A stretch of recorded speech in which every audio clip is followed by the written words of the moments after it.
আসসালামু আলাইকুম। আমার আজকের রেসিপি হলো বিক্রমপুরের ঐতিহ্যবাহী বিবিখানা পিঠা। আজকে আমি আপনাদের সাথে বিক্রমপুরের বিবিখানা পিঠার একদম অথেন্টিক রেসিপিটা শেয়ার করব। আমাদের দেশে শীত মানেই কিন্তু পিঠাপুলির উৎসব, আর এর মধ্যেই বিবিখানা পিঠা বানানো সবচেয়ে সহজ আর সবচেয়ে মজা। এই পিঠাটির নামে যেমন একটি রাজকীয় ভাব আছে, খেতেও কিন্তু তেমনি রাজকীয় স্বাদ। গ্যাসের চুলায় কিভাবে বিবিখানা পিঠা বানাবেন আর কিভাবে একদম পারফেক্ট কালার আনবেন সেটা টিপস অ্যান্ড ট্রিক্স আমার ভিডিওতে পেয়ে যাবেন। সো কথা না বাড়িয়ে চলুন তাহলে মূল রেসিপিতে। আজকের বিবিখানা পিঠা বানানোর জন্য প্রথমে আমি একটি পাত্রে নিয়ে নিচ্ছি আধা কেজি ঘন দুধ। এখানে আমি 1 কেজি দুধকে জাল করে ঘন করে আধা কেজি করে নিয়েছি। দুধটা কুসুম গরম অবস্থায় এখানে দিয়ে দিচ্ছি 2 কাপ গুড়। এবার গুড় খুব ভালো করে মিক্স করে নেব।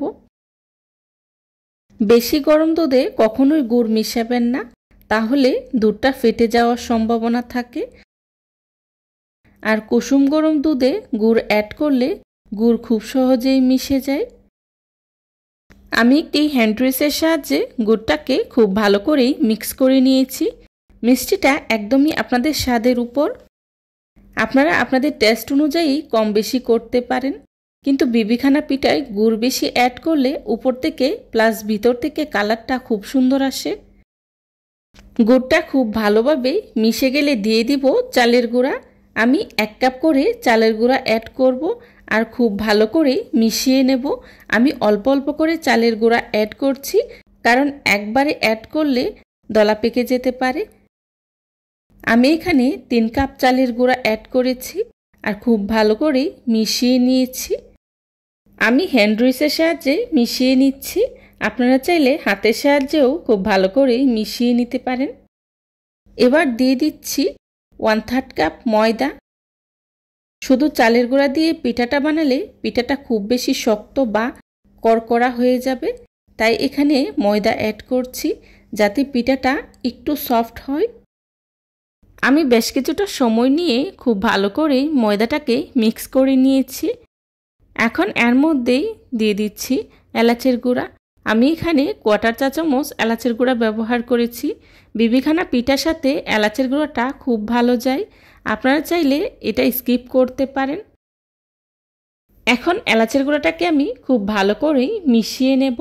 মেশানো হয়ে গেলে পিঠার ব্যাটারটাকে আমি 3-4 ঘন্টার জন্য রেস্টে রেখে দেব, কারণ চালের গুঁড়ার সাথে দুধটা অ্যাবজর্ব হতে একটু সময় লাগে, তাই 3-4 ঘন্টার মতো রেস্টে রেখে দিতে হবে।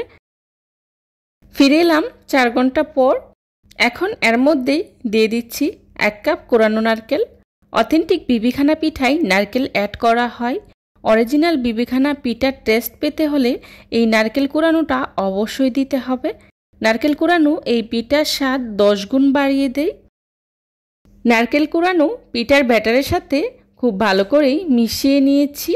এই পর্যায়ে দিয়ে দিচ্ছি অল্প কিছুটা লবণ। যে কোনো মিষ্টি জিনিসে লবণ দিলে মিষ্টির ব্যালেন্স ঠিক থাকে, তবে আপনারা চাইলে লবণটা স্কিপ করতে পারেন। দিয়ে দিচ্ছি 1 টেবিল চামচ ঘি। ঘি বিবিখানা পিঠাতে খুবই রাজকীয় আর দারুণ একটা ফ্লেভার অ্যাড করে দেবে। সব কিছুকে আমি একসাথে খুব ভালো করেই মিশিয়ে নিয়েছি। আমাদের বিবিখানা পিঠার ব্যাটার একদম রেডি। প্রথমে বলে নিয়েছিলাম গ্যাসের চুলায় বিবিখানা পিঠার পারফেক্ট কালার আনার জন্য একটা টিপস শেয়ার করব। সুন্দর কালার আনার জন্য প্রথমে যে পাত্রে বিবিখানা পিঠাটা বেক করবেন ওই পাত্রে ঘি দিয়ে পাত্রটাকে গরম করে নিতে হবে। পাত্রটা গরম হয়ে গেলে চুলাটা অফ করে দিব। তারপর বিবিখানা পিঠার ব্যাটার পাত্রে ঢেলে দিব। এতে করে বিবিখানা পিঠার কালারটা নিচ থেকে প্লাস সাইড থেকে খুব সুন্দর আসবে। এবার চুলায় একটি পাত্র বসিয়ে তার উপরে একটি স্ট্যান্ড বসিয়ে দিয়েছি। এবার বিবিখানা পিঠার সসপ্যানটা এর উপরে বসিয়ে দিব। প্রথমে সসপ্যানের ঢাকনা দিয়ে ঢেকে দেব, এতে করে উপরে সুন্দর একটি কালার চলে আসবে। তারপর বড় পাত্রের মুখটাও একটি সিলভারের ঢাকনা দিয়ে ঢেকে দেব। এবার এই বিবিখানা পিঠাটাকে বেক করে নেব 2 ঘন্টার মতো। আমার পিঠাটা বড়, তাই বেক করতে 2 ঘন্টার মতো সময় লেগেছে। আপনাদের কম বেশি লাগতে পারে।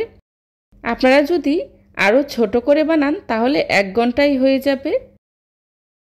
আর চুলার আঁচটা লোতে রেখে পিঠাটাকে প্রথম থেকে শেষ পর্যন্ত বেক করে নিতে হবে। চুলার আঁচ বাড়িয়ে দেওয়া যাবে না, এতে করে পিঠাটা পুড়ে যেতে পারে। পিঠাটাকে মোল্ড থেকে আনমোল্ড করার আগে খুব ভালো করে ঠান্ডা করে নিতে হবে।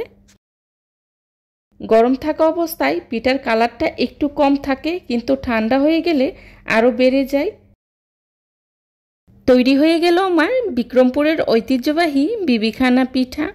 বিবিখানা পিঠা ছাড়া যেন পিঠাপুলির সিজন বা শীত অসম্পূর্ণ। আমার recipe first to last follow করে আপনারাও কিন্তু এইরকম পারফেক্ট বিবিখানা পিঠা বানিয়ে নিতে পারবেন। এখন আমি পিঠাটাকে আপনাদেরকে কেটে দেখাচ্ছি। আমি আমার পছন্দ মতো পিঠাটাকে কেটে নিয়েছি। আপনারা আপনাদের পছন্দ অনুযায়ী কেটে নিতে পারেন। বিবিখানা পিঠা কিন্তু খেতে খুবই মজা, পুরাই রাজকীয় ফ্লেভারের পিঠা। বিবিখানা পিঠা দেখতে যেমন লোভনীয়, খেতেও কিন্তু খুবই মজার হয়। অনেকেই মনে করেন এই পিঠাটা তৈরি করা খুবই কষ্টের, আসলে কিন্তু তা নয়। অল্প কয়েকটি উপকরণে খুব সহজেই তৈরি করে নেওয়া যায়। আমার রেসিপিটা ফলো করলেই খুব সহজে এই পিঠাটা বাসায় বানিয়ে নিতে পারবেন। যারা এতক্ষণ ধৈর্য সহকারে আমার ভিডিওটি দেখেছেন তাদেরকে জানাই অসংখ্য ধন্যবাদ। এই ধরনের সব ঘরোয়া এবং মজার মজার রেসিপি পেতে আমার চ্যানেলটি ভিজিট করে আসবেন প্লিজ। আমার পরবর্তী রেসিপি দেখার আমন্ত্রণ জানিয়ে আজকের মতো এখানেই বিদায় নিচ্ছি। সবাই ভালো থাকবেন, সুস্থ থাকবেন। আল্লাহ হাফিজ। আসসালামু আলাইকুম।